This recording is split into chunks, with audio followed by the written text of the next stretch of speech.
Olá, bom dia, bem-vindos ao Agronacional, o programa que te leva para conhecer histórias incríveis que acontecem no meio rural e como funciona a produção da comida que chega à sua mesa. E você vai ver daqui a pouco.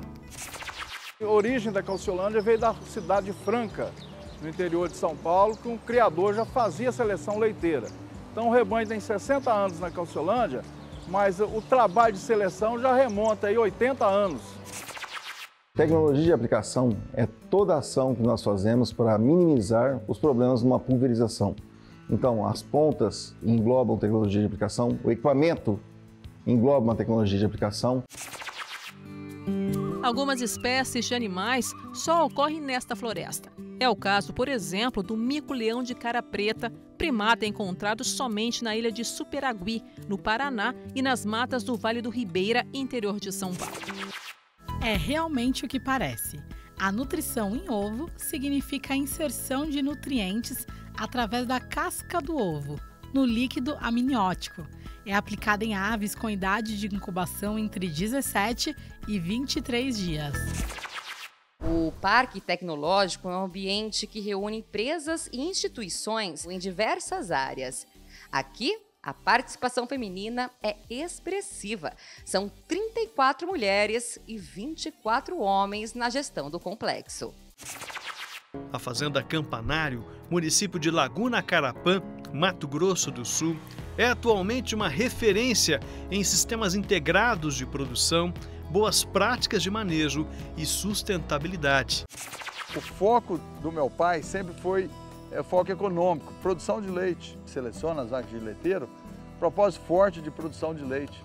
Por isso que o rebanho Girolando de Santa Luzia melhorou absurdamente, graças à qualidade dessas doadoras. Um professor com fome de repassar o conhecimento, que se perpetua por 21 anos. Este é o tempo que Jorge Filho se dedica à carreira na área de educação, e é no laboratório da universidade onde ele transmite as experiências para uma nova geração. É em Nova Crixás, no estado de Goiás, que fica um dos maiores projetos de pecuária do país. Com 12 mil hectares, a Fazenda Conforto atua desde 1996, com foco em aumentar a produtividade, encurtar o ciclo de produção e otimizar recursos. São muitos os fatores que precisam de gerenciamento no processo de intensificação da pecuária de cria. É por isso que o ciclo de palestras Cria de Ponta a Ponta abordou diversas pontas soltas e desafios na reprodução.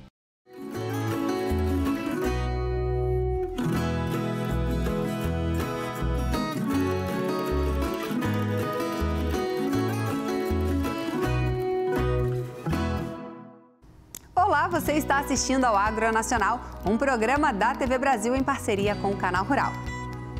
Eu sou Jaqueline Silva e te convido para me acompanhar nesta jornada pelo mundo agro, onde toda semana trazemos grandes iniciativas que acontecem por todo o país. E para iniciar, vamos hoje até Minas Gerais conhecer os trabalhos realizados na Fazenda Calciolândia. A propriedade se destaca pelos processos de produção e pela seleção de um rebanho de alta qualidade para a produção de leite. Se a gente for pensar no meu bisavô, Donato, a história começou em 1912, né? Na realidade, um pouquinho antes, ele foi para os Estados Unidos estudar e aprender um pouco sobre o agro. Quando ele voltou, ele procurou terras férteis, encontrou aqui a oeste de Belo Horizonte, né? E acabou comprando a Fazenda São Miguel, dividindo em três, né? Os três irmãos, o Maurício, o Roberto e Gabriel. E o Gabriel ficou com a Calciolândia. Vovô Gabriel, com certeza, o primeiro professor, né, que a gente teve. Sempre que eu ia lá tomar café ou almoçar com ele, a gente ficava conversando do gado, do girolando, da produção de leite. O Dr. Gabriel sempre vislumbrou o crescimento, principalmente do giro leiteiro. Ele foi um dos pioneiros, né, da seleção, que começou em 1962, né?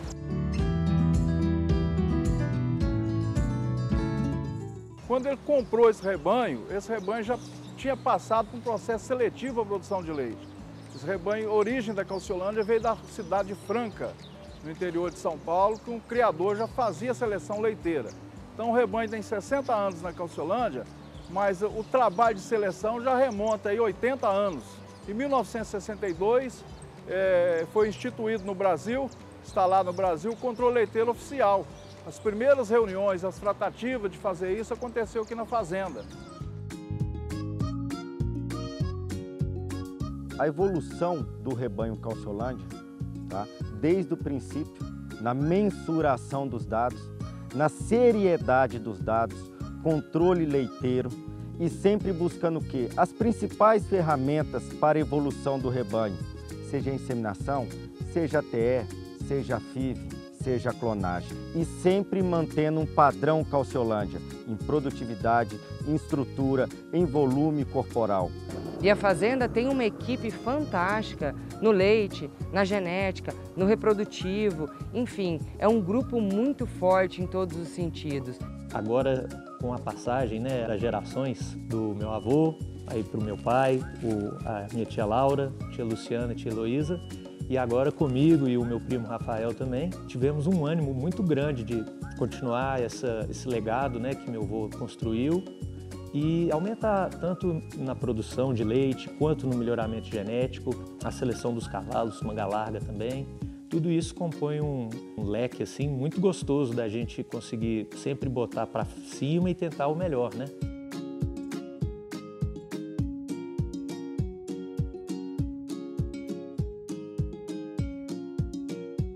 Então a gente projeta, hoje a gente está produzindo em torno de 13 mil quilos de leite dia e a gente já projeta uma expansão aí do leite, podendo chegar a 60, 80 mil quilos de leite dia no médio prazo. E a genética do GIR é procurar manter essa diferenciação que a gente conseguiu criar até hoje.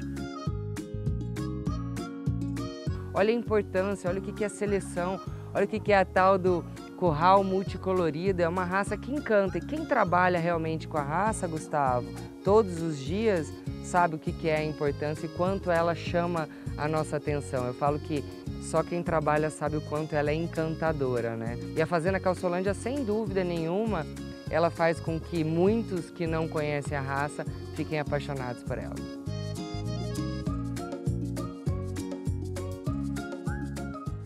E é um desafio que a gente recebeu assim de braços abertos e eu só tenho a agradecer essa oportunidade de mais uma vez da família confiar na gente, né, dos sócios darem credibilidade para a gente, poder tocar e poder entregar e estar sempre buscando melhorar a fazenda e é só agradecer mesmo, é só gratidão pela cultura da família que a gente conseguiu disseminar aqui também na fazenda, né?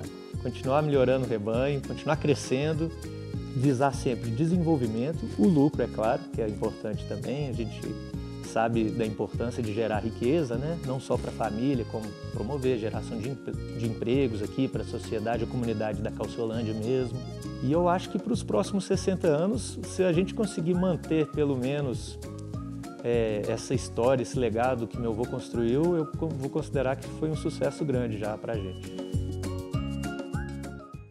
Mensuração de dados, equipe multidisciplinar, controle leiteiro e seleção genética. São com essas ferramentas que a Fazenda Calciolândia mantém sua excelente produtividade e destaque no setor. E agora vamos conhecer como funciona a tecnologia de aplicação de defensivos e fertilizantes nas plantações. Esse processo deve ser realizado com muita precisão e eficiência para evitar prejuízos e garantir uma boa produtividade. Olha só!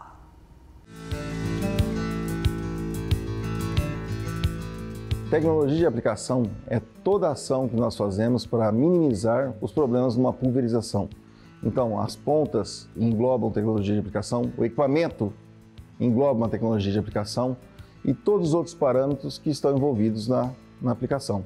Nós estamos aqui em Dois Irmãos do Buritis, na fazenda Gruta Azul, e como vocês podem ver, nós estamos utilizando EPI. Como nós estamos aqui manuseando a máquina, mesmo que ela esteja sem produto, é uma máquina que está contaminada. Então nós utilizamos EPI para ter a nossa segurança e de todo mundo que está envolvido numa pulverização, né? Então, a recomendação do uso do EPI, ele deve ser todo dia, diário, para que nós tenhamos uma segurança dos aplicadores. Quando nós falamos de boas práticas agrícolas, nós falamos de todo o contexto. O equipamento deve estar sempre revisado, regulado e calibrado.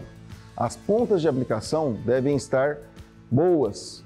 Para a realização de uma boa pulverização, é imprescindível observar os parâmetros meteorológicos, como temperatura, umidade e velocidade do vento.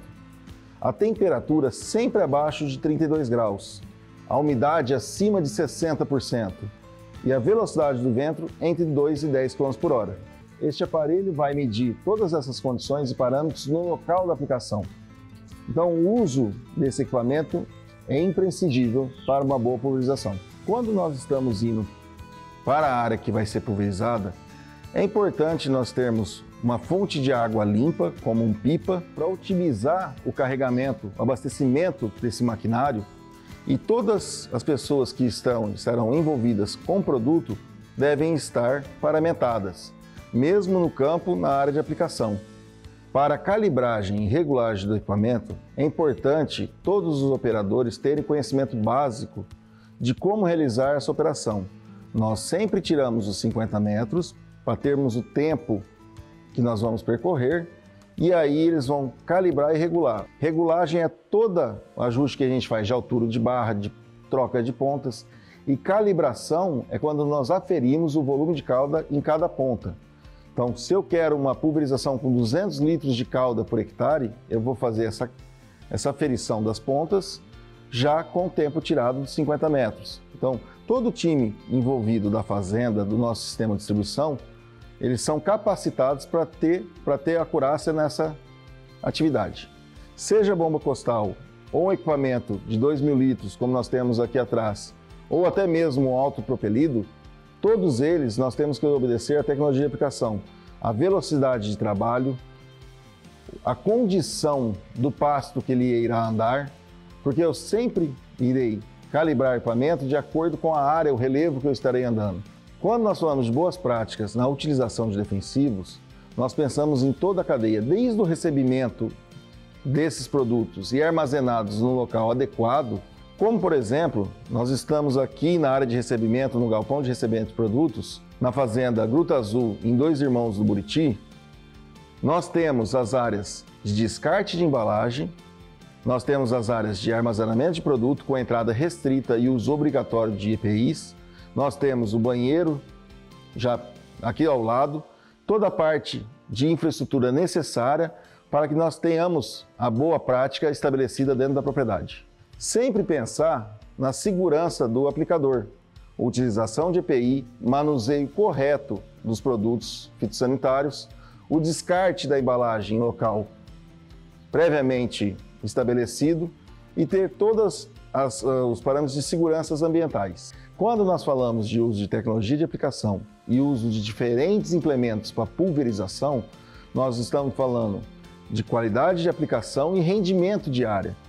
O uso de tecnologia de aplicação ele é válido para todas as modalidades de pulverização que nós temos na pecuária, desde a aplicação costal localizada, passando pela tratorizada no equipamento barra curta, que é o equipamento que é mais difundido entre as áreas de pecuária. Mas nós temos também a entrada de uso de autopropelido, um equipamento que utiliza GPS e tem uma boa qualidade e acurácia na sua pulverização. Temos também a aplicação aérea, que nos traz grande rendimento e elimina a mato-competição de grandes áreas aplicadas em um curto período de tempo, dando maior condição para as áreas de pastagem ter recuperação. Com a tecnologia empregada em todas as modalidades, nós temos a segurança desde o tratorizado até a aplicação aérea. Todos esses métodos de aplicação são seguros desde que nós tenhamos as boas práticas e as tecnologias envolvidas. Para nós fazermos um fechamento das boas práticas, nós temos que pensar desde o recebimento do produto armazenado em local adequado, o equipamento sempre calibrado e regulado, obedecer todas as condições climatológicas de pulverização e todos os envolvidos nessa atividade estarem utilizando equipamentos de segurança. Assim nós garantimos a segurança de todos e do meio ambiente. A aplicação desses produtos envolve muitos parâmetros e muito conhecimento. Então é fundamental que o produtor agrícola invista em profissionais especializados para manter as lavouras produtivas e saudáveis. E você conhece as regiões do Brasil onde há Mata Atlântica? Nessa reportagem vamos saber um pouco mais desse rico bioma do nosso país.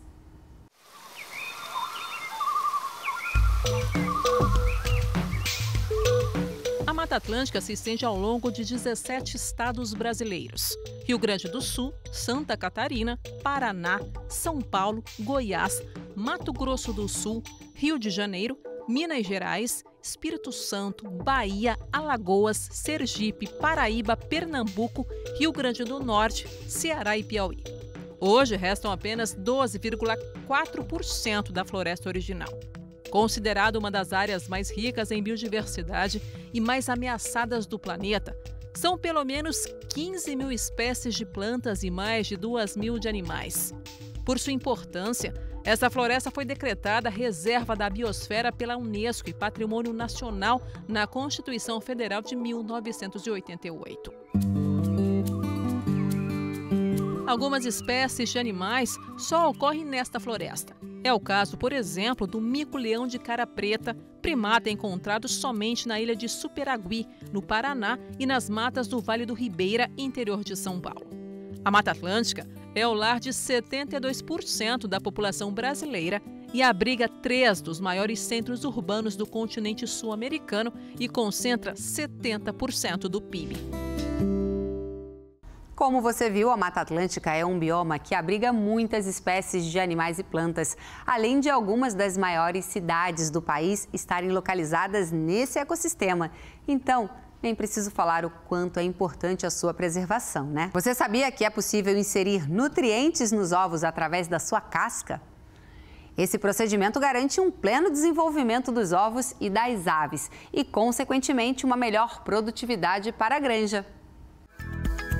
É realmente o que parece. A nutrição em ovo significa a inserção de nutrientes através da casca do ovo, no líquido amniótico. É aplicada em aves com idade de incubação entre 17 e 23 dias. A quantidade de suplemento a ser administrada depende do tipo de solução e dos nutrientes escolhidos. Geralmente não pode passar dos 600 microlitros de solução. O principal objetivo é disponibilizar nutrientes ao embrião, fornecendo maior eficiência digestiva, redução da morbidez e da mortalidade depois da eclosão. Lembrando que, em hipótese alguma, a suplementação em ovo pode substituir as mínimas condições de incubação e o fornecimento da dieta no momento da eclosão. Apesar de apresentar resultados positivos, a nutrição em ovo ainda não foi adotada comercialmente no país. Isso se deve a alguns desafios tecnológicos em relação à sua execução. Estudiosos argumentam que os resultados são promissores para o futuro. Esse procedimento é muito interessante, né? A gente fica aqui na expectativa de que a tecnologia avance e ela possa ser utilizada comercialmente no país. E agora vamos falar um pouco da presença feminina no mercado de trabalho, em especial nos cargos de liderança.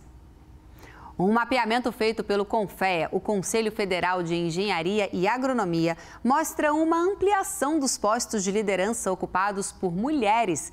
Vamos ver? A presença da mulher no mercado de trabalho e em cargos de liderança está cada vez mais forte e a tendência é de crescimento. O programa Mulher do Sistema CONFEA-CREA Mútua é um bom exemplo disso.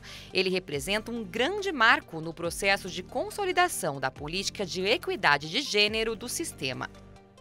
Um mapeamento realizado pelo sistema mostrou que de 1 milhão de profissionais registrados, 200 mil são do núcleo feminino, ou seja, 20% das mulheres estão inseridas nas áreas de engenharia, agronomia e geociências.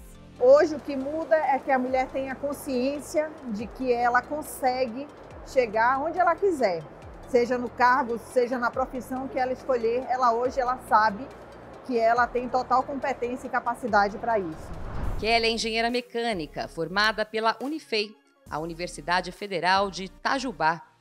Estagiou em uma empresa do agronegócio e atualmente trabalha na área de manutenção de equipamentos. Temos os mesmos conhecimentos e a gente consegue fazer o trabalho. Não é simplesmente uma questão de ocupar um espaço, mas a gente realmente consegue fazer tudo o que precisa. O Parque Tecnológico é um ambiente que reúne empresas e instituições em diversas áreas. Aqui, a participação feminina é expressiva. São 34 mulheres e 24 homens na gestão do complexo. São mulheres doutoras, são mulheres engenheiras, são mulheres formadas em marketing e são mulheres que, uma característica que a nossa diretoria criou, um ambiente de mulheres focadas em resultados. O resultado dessa pesquisa é muito promissor e nós continuamos trabalhando para que cada vez mais a equidade de gêneros em todas as profissões seja alcançada. Vamos até o município de Laguna Carapã, em Mato Grosso do Sul, conhecer os trabalhos realizados na Fazenda Campanário. A fazenda é referência em sistemas integrados, boas práticas de manejo e sustentabilidade. Vamos conferir?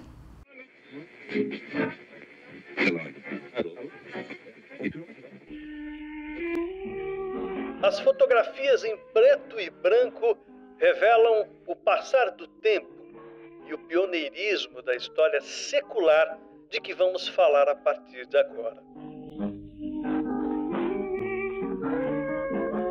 Registros dos anos 1930, 1940, ainda do ciclo de produção da erva mate, quando a fazenda já parecia uma pequena cidade no meio do mato, com seus 1.500 habitantes, com estabelecimentos comerciais, saúde, educação, cultura e lazer.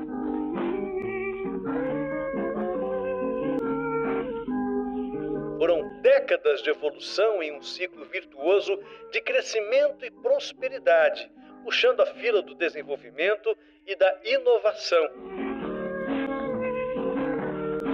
Até chegar ao colorido dos dias de hoje.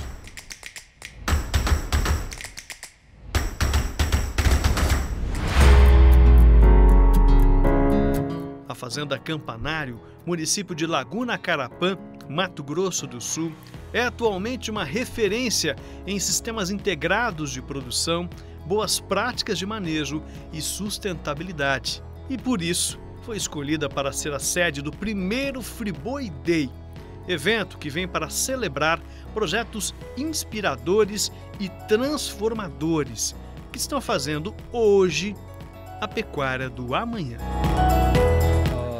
A geração do papai é uma geração de usina de açúcar e meu pai teve 3 filhos e um deles, que sou eu, não gostava de usina. Então meu pai, quando eu me formei, foi procurar uma fazenda de gado, que é o que eu gostava de pecuária, e comprou a Campanário na década de 70.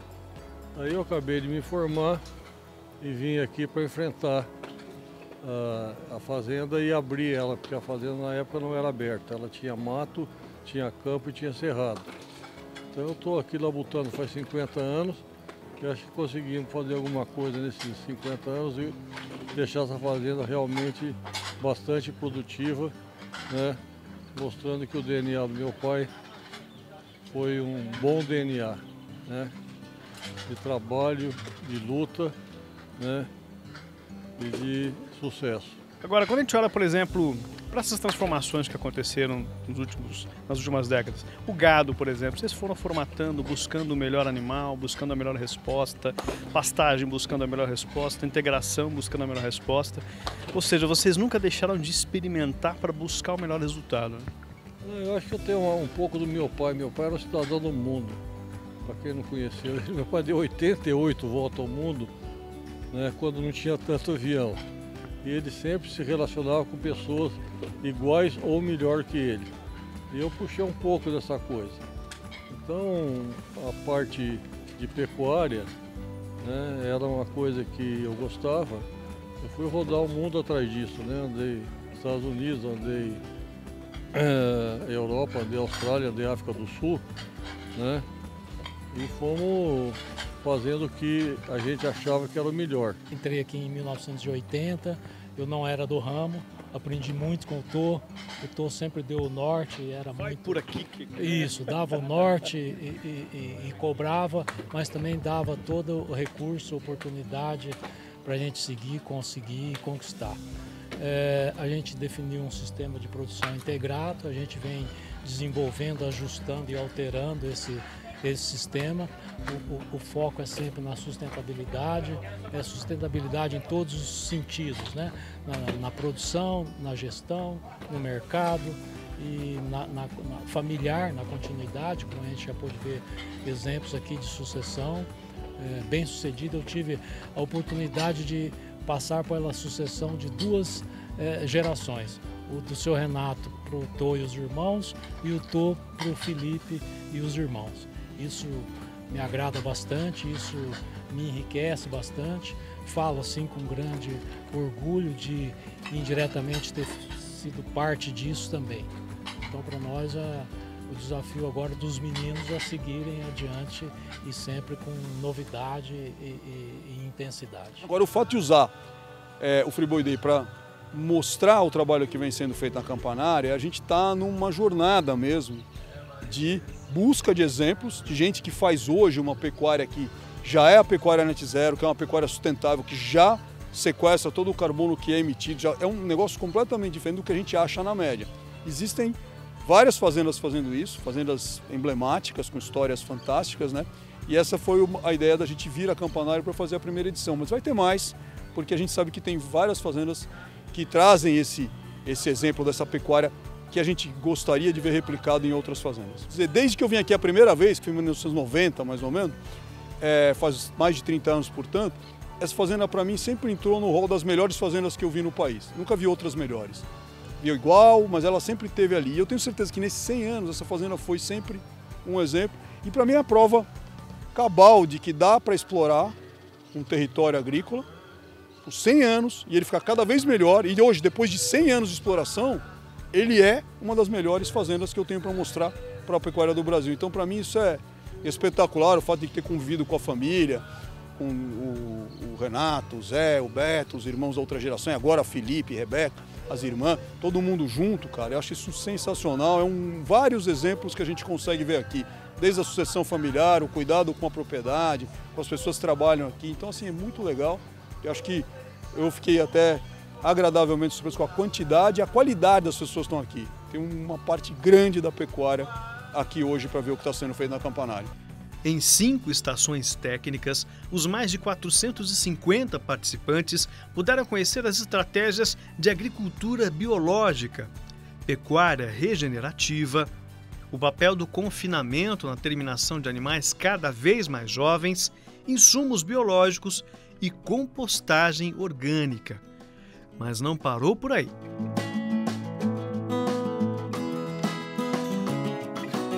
Além de poder mergulhar em uma história centenária de inovação e pioneirismo, o pecuarista pôde conhecer uma cesta de produtos e serviços na parceria com a Friboi, que o atende desde as questões socioambientais, passa pela logística, pela gestão e até sustentabilidade. A gente tem uma série de serviços que completam a atividade nossa de comprar boi, transformar em carne, né? Transportadora, confinamento Boitel, né? O escritório verde, a plataforma pecuária transparente, todas essas coisas juntas, né? A gente queria mostrar, a gente nunca conseguiu mostrar elas juntas, né? Então essa ideia do Friboi Day é isso, assim, o Friboi está mostrando para os pecuaristas o conjunto de serviços que a companhia oferece junto com aquela compra do gado. Compramos o gado, mas também fazemos outras coisas junto com vocês. A Campo Forte ela nasceu com a proposta de valor de gerar uma grande sustentabilidade para a colheita, né, para o produtor rural. Primeiro, novamente, pela questão da transformação, né, dos resíduos orgânicos em produtos de alto valor agregado. E segundo, porque a linha de produtos é de altíssima tecnologia. Então a gente entra no mercado com 3 linhas de produto. Então são os fertilizantes orgânicos, os organominerais e os especiais. Isso representa aproximadamente mais de 25 tipos de produtos, SKUs.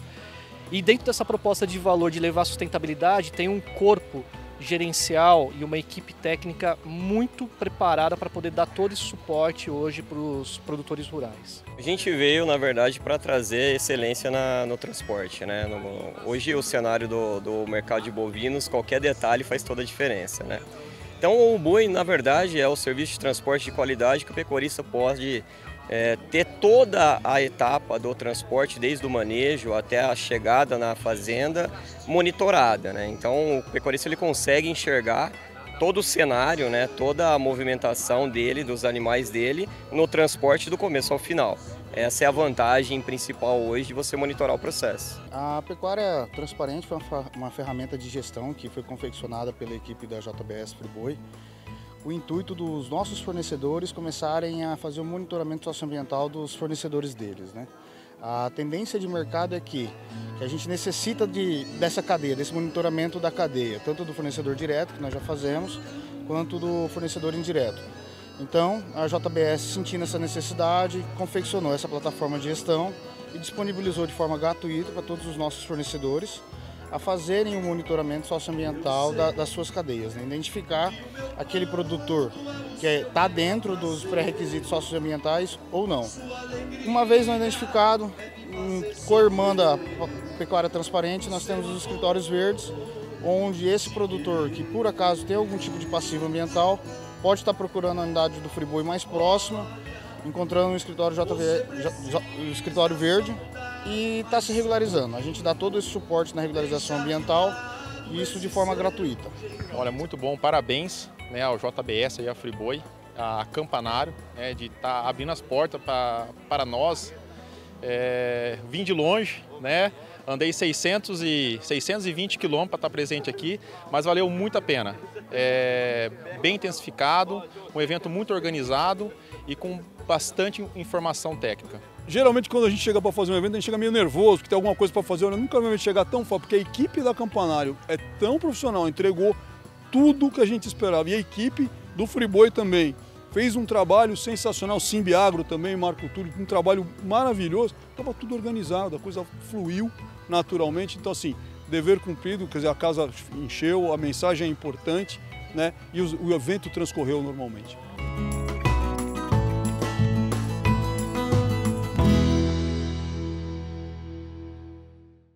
Mais um bom exemplo de pecuária sustentável, produtividade e equilíbrio ambiental aliados para o bem-estar de todos. Vamos iniciar este bloco com a história de uma família de pecuaristas leiteiros que se destaca com a sua produtividade.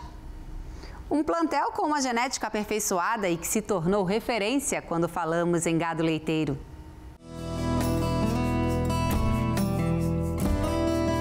Jornada Ouro Branco desembarca aqui na fazenda São José do Cancã, que leva o nome de um vilarejozinho aqui em São José da Barra, às margens do Rio Grande, da represa de Furnas. Fazenda São José do Cancã é a unidade de produção de gir leiteiro do Grupo Cabo Verde, propriedade capitaneada pelo baluarte da pecuária José Coelho Vitor. Apaixonado pelo gir leiteiro, em poucos anos de seleção, já foi grande campeão nacional, melhor criador nacional da raça. Um plantel que reúne diversos animais com produção de leite superior a 60 quilos de leite dia. Isso mesmo, vaca gir leiteiro com mais de 60 quilos. E é daqui que sai todo o banco genético do Girolando Santa Luzia. A partir da evolução desse rebanho gir leiteiro, que a gente percebe que além de genética, encanta pela docilidade, sai todo o material genético para fazer o Girolando de alta performance da Santa Luzia. A gente vai conhecer essa história de amor, fé e trabalho agora.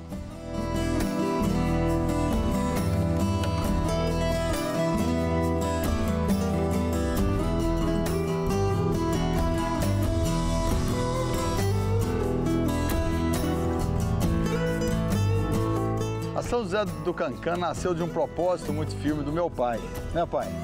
Meu avô foi zebuzeiro e meu pai trabalhou a vida inteira com a pecuária, ele sempre quis ser pecuarista.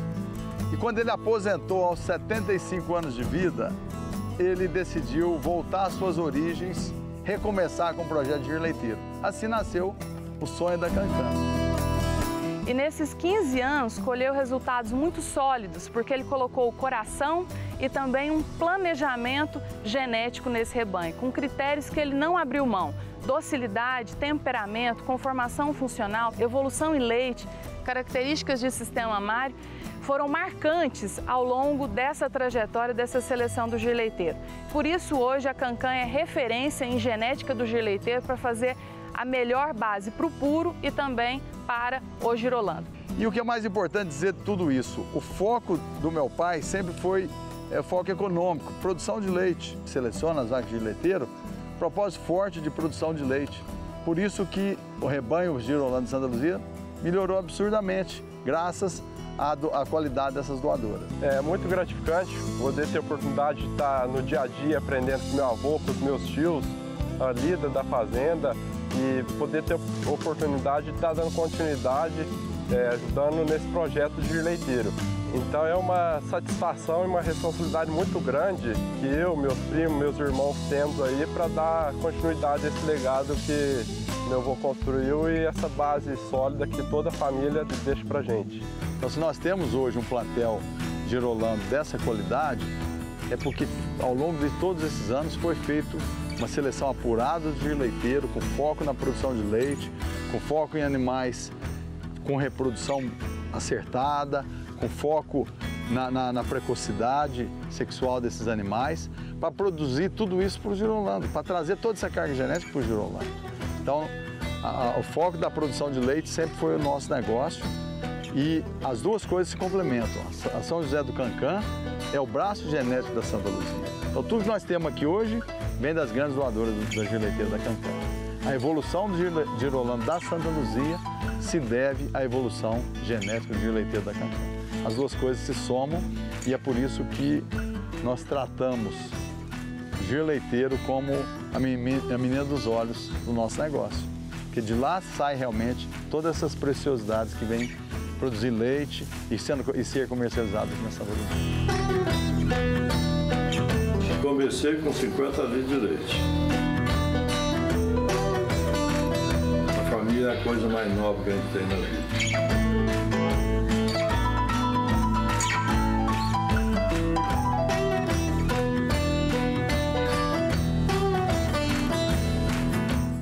Que legado incrível construído na Fazenda São José do Cancan. A seleção genética com foco em produção, além de um temperamento dócil do rebanho, fazem da propriedade um grande destaque na pecuária leiteira. E seguimos falando sobre trabalhos de destaque. Vamos conhecer a história do professor Jorge da Silva, que se tornou destaque no ensino de agronomia para jovens universitários. Vamos ver? Um professor com fome de repassar o conhecimento, que se perpetua por 21 anos. Este é o tempo que Jorge Filho se dedica à carreira na área de educação e é no laboratório da universidade onde ele transmite as experiências para uma nova geração. Isso realmente é algo que nos orgulha bastante de fazer parte tanto da parte da pesquisa, do ensino e de ver o engajamento desses jovens que serão o futuro do nosso país. Teoria aliada à prática, para jovem estudante, faz toda a diferença. Está sendo uma experiência maravilhosa porque a gente tem a parte prática que a gente aprende na faculdade, né, que fica muito limitada à teoria, e está sendo bastante produtivo, muito rico em aprendizado. A agronomia levada a sério para Gisele e Késia, que estagiam em uma fazenda em Barreiras com a produção de banana. Todo estagiário sonha com o primeiro emprego logo após a formação e é esse caminho que eu quero seguir. Com esse estágio, ele vai me proporcionar adquirir o máximo de experiência possível e que ela venha contribuir aí para o meu desenvolvimento, tanto profissional como pessoal. E já que estamos falando em futuro, fica a reflexão. O que vem pela frente? Quais os desafios profissionais? O programa CREA Júnior, como é conhecido pelos conselhos de engenharia e agronomia, visa acelerar e formar lideranças para desempenhar uma visão inovadora junto ao sistema Confea, CREA e Mútua. A iniciativa do CREA Júnior está presente em 20 estados e no Distrito Federal. São mais de 180 mil associados no Brasil. Depois que eu entrei no CREA Júnior, eu percebi que tinha bastante coisa ali, processos de engenharia mesmo, né, que a gente conseguiria já ir fazendo, né, antes mesmo de eu me formar e ser registrado como engenheiro. O CREA Júnior, sem dúvidas, me ajudou, né, fazendo com que eu conseguisse carregar dentro da minha bagagem profissional os aprendizados que eu tive desde a minha fase de estudante. Não temos dúvidas que em algum tempo nós teremos, inclusive, presidente do CONFEA eleito egresso do programa CREA Júnior.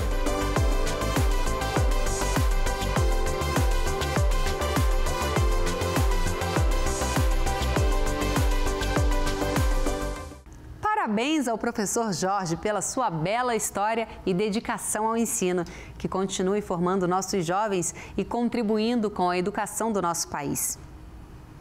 Agora vamos conhecer a estratégia de gestão e as tecnologias utilizadas pela Fazenda Conforto para abater 161 mil bois em 2022.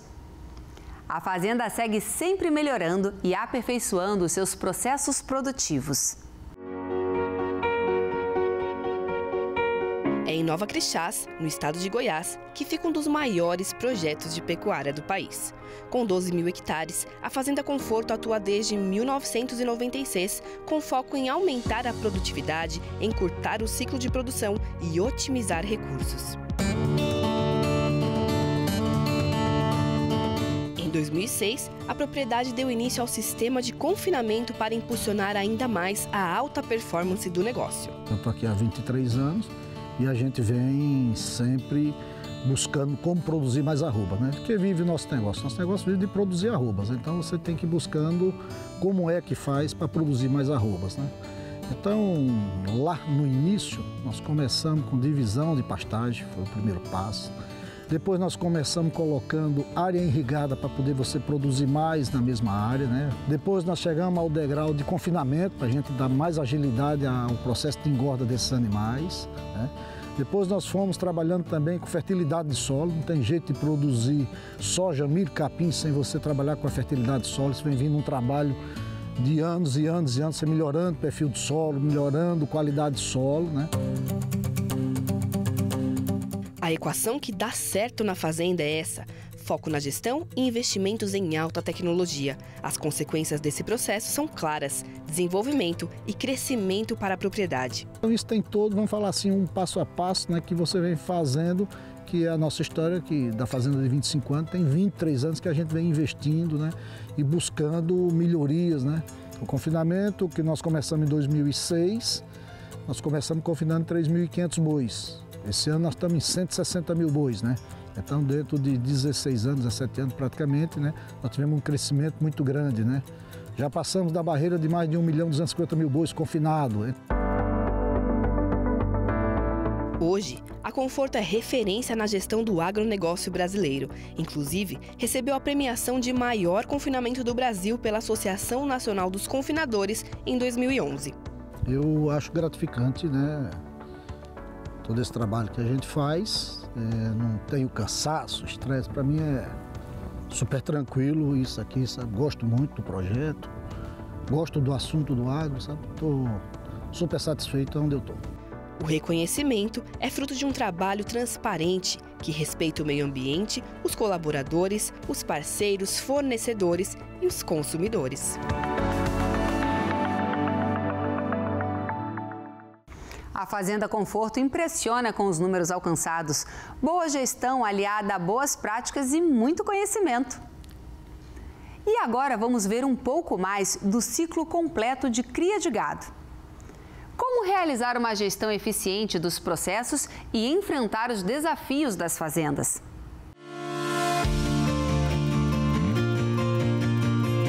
Preparar as fêmeas, as vacas, as novilhas, cuidar dos touros para que estejam prontos para a estação de monta, ajustar os detalhes da inseminação, sêmen, botijão e, em meio a tudo isso, acompanhar no detalhe a eficiência do programa reprodutivo da fazenda. Taxa de prenhez, taxa de natalidade, desmame, desfrute, são muitos os fatores que precisam de gerenciamento no processo de intensificação da pecuária de cria. É por isso que o ciclo de palestras Cria de Ponta a Ponta abordou diversas pontas soltas e desafios na reprodução, na sede da Sociedade Rural Brasileira em São Paulo. Não dá para intensificar sem gestão.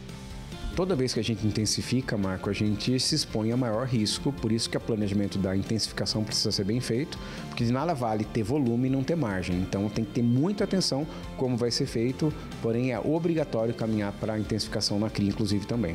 O elemento mais negligenciado na cria é a programação e planejamento alimentar. A gente sabe que o resultado da cria é essencialmente ganho de condição corporal durante o período de monta, ou seja, a gente precisa ganhar a peso ou ganhar a condição corporal. E para isso eu preciso ter um planejamento alimentar, quantidade e qualidade, especialmente no período de monta e depois uma manutenção de condição corporal para esse bezerro nascer bem, ter uma boa programação fetal. Então, o programa alimentar ele é fundamental dentro dessa estrutura e a partir daí a gente consegue caminhar para os outros elementos. Quais são os outros elementos? Muito bem. Se a gente entende que o objetivo da cria, ele não é apenas produzir um bezerro, então esse é um outro ponto negligenciado. Toda fazenda de cria é também, na sua essência, uma fazenda de engorda. Até porque as vacas descarte, por exemplo, elas representam o segundo maior faturamento da cria, só perdendo para bezerro. E quanto antes as vacas forem batidas, quanto mais pesadas, melhor acabadas, melhor vai ser o processo da cria. Então a gente tem nos índices reprodutivos fertilidade, perda pré-parto, mortalidade de bezerro e taxa de desmame. A taxa de desmame é o que desmamou pelo que entrou em monto. Então, eu divido o total de bezerro que desmamou pelo total de montos que entraram 20 meses atrás, aproximadamente. Mas, além disso, vem o total de quilos de bezerro por vaca exposta. Mas tem um ponto, Marco, fundamental que eu preciso destacar aqui. Às vezes, os criadores se atentam única e exclusivamente para os processos reprodutivos. E, na verdade, a taxa de aproveitamento dos quilos de gado ou dos quilos de matriz que eu tenho no início do exercício são fundamentais. Na última estatística, o índice de maior correlação com o resultado econômico da cria foi a taxa de desfrute, que é quilos produzidos dividido pelo quilos no início do exercício. Então, o ganho de peso das fêmeas é fundamental para que você tenha êxito econômico numa fazenda de cria. Além do know-how de mais de 20 anos atuando na consultoria e transformação de resultados econômicos em diversas fazendas dentro e fora do Brasil, Sacher trouxe ao evento a experiência de um dos maiores programas de capacitação, formação de lideranças e comparação de resultados da pecuária bovina de corte brasileira, o programa Fazenda Nota 10. Dentro do programa, como as pessoas já estão usando novas métricas, o programa Fazenda Nota 10 ele desenvolve novas métricas, existe uma métrica, Marco, que é total de toneladas de matéria seca por matriz ano, que a fazenda se propõe a produzir a comida suficiente para essas vacas, as 4 toneladas.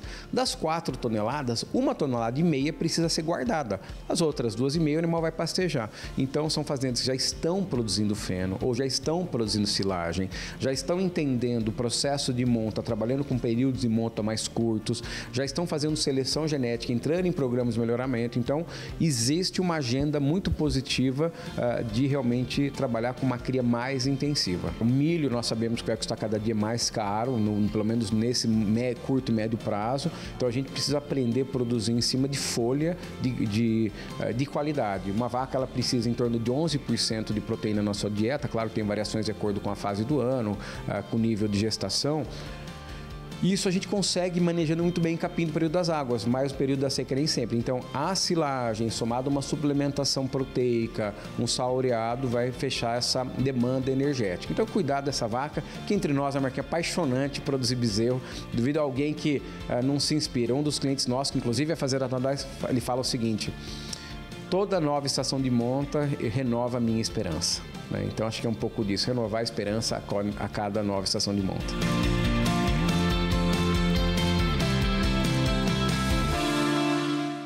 O produtor rural deve estar sempre se atualizando e buscando conhecimento para uma produção sustentável e lucrativa.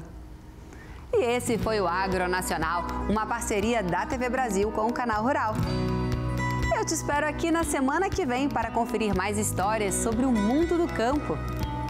Mas você também pode assistir ao nosso programa no TV Brasil Play e nos seguir nas redes sociais da TV Brasil. Um excelente dia para você. Obrigada pela sua companhia e até semana que vem.